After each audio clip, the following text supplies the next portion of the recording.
سوال پوچھا ہے جی کسی نے، مفتی صاحب جب آپ حدیث بیان کرتے ہیں تو برائے مہربانی حدیث کا حوالہ بھی بتا دیا کریں۔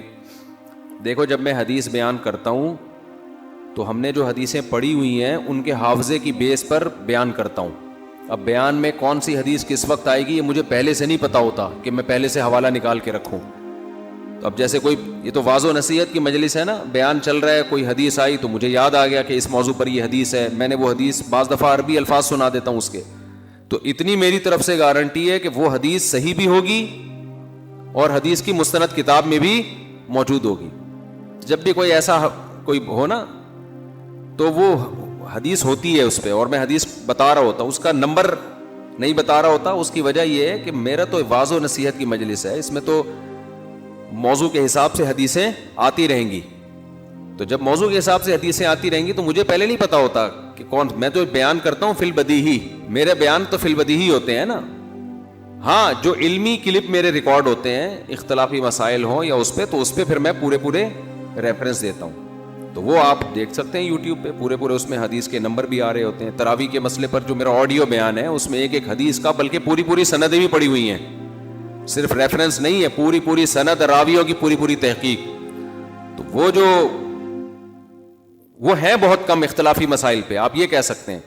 اس کی وجہ بھی ہے کہ اختلافی مسائل کو ہم زیادہ چھیڑتے نہیں ہیں۔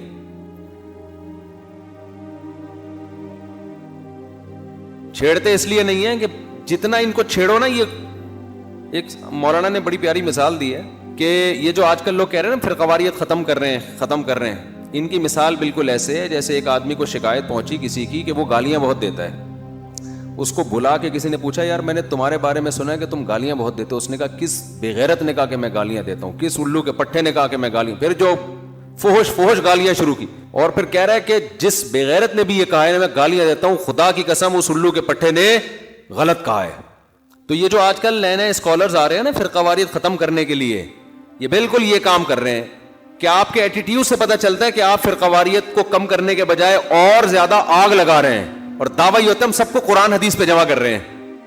آپ قرآن حدیث پہ جمع نہیں کر رہے، قرآن حدیث پہ جو آپ کی اپنی رائے ہے نا وہ پوری امت پہ تھوپ رہے ہو۔ آپ اس تھوپنے کو آپ کہہ رہے ہو یہ قرآن حدیث پہ امت جمع ہو رہی ہے۔ اور بار بار میں ایک بات کہوں، جس کم وقت کا یوٹیوب پہ مذہبی چینل نہیں چلتا نا، وہ مولویوں کو گالیاں دینا شروع کر دیتا ہے، پھر ہٹ ہوتا ہے وہ، یہ مولوی ایسے کرتے ہیں، یہ مولوی ایسے، تو یہ مولوی ایسے، تو یہ مولوی ایسے، تو یہ مولویوں کو نہیں پتا، میں بتاؤں گا آپ کو۔ تو لوگ کہتے ہیں یار یہ ہے کوئی بندہ آیا ہے مارکیٹ میں۔ یہ منجن بیچنے کا سب سے سستا اور سب سے بہترین طریقہ ہے۔ بھائی سارے مولوی ٹھیک نہیں ہے، ہمیں پہلے ساری دنیا کو پتا ہے، سارے تو کہیں بھی ٹھیک نہیں ہوتے نا۔ یہ کیا بات ہے مولوی ایسے تو مولوی ایسے تو مولوی ایسے۔